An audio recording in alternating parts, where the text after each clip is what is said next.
ప్రధానమంత్రి ఆవాస్ యోజన అర్బన్ అనే పథకం కింద ఆంధ్రప్రదేశ్లో ఇప్పటి వరకు ఎన్ని ఇళ్ళు మంజూరయ్యాయి అని వైఎస్ఆర్ కాంగ్రెస్ పార్టీ ఎంపీలు రాజ్యసభలో అడిగిన ప్రశ్నకు సమాధానంగా కేంద్ర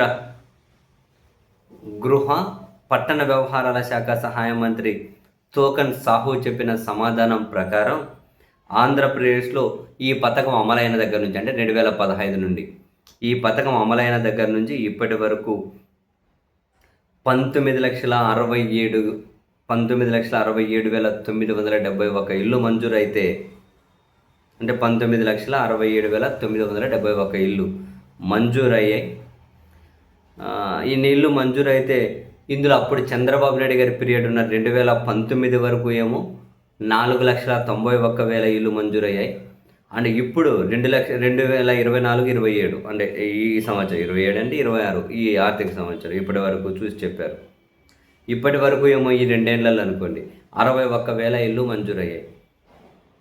19 వరకు చంద్రబాబు సార్ ఉన్నప్పుడు 4,91,000 ఇల్లు, ఇప్పుడు 61,000 ఇల్లు. సో ఈ ఓవరాల్గా 5.5 లక్షల ఇళ్ళని తీసేస్తే మిగిలిన 14,15,800 ఇల్లు జగన్మోహన్ రెడ్డి గారి పీరియడ్లోనే ఆంధ్రప్రదేశ్లో నిర్మించబడ్డాయి.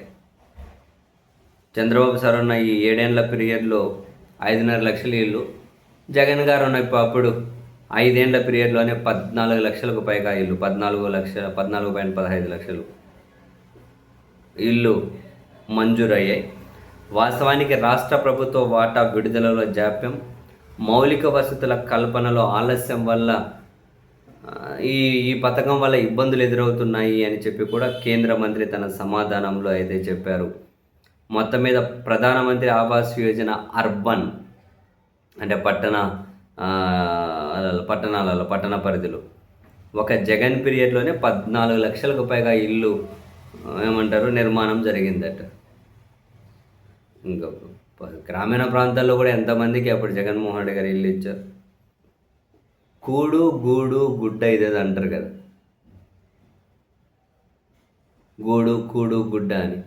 విద్యా వైద్యం ఇటువంటి విషయంలో జగన్మోహన్ రెడ్డి గారి పనితీరును మనం అప్రిషియేట్ చేయకుండా ఉండలేంలేండి.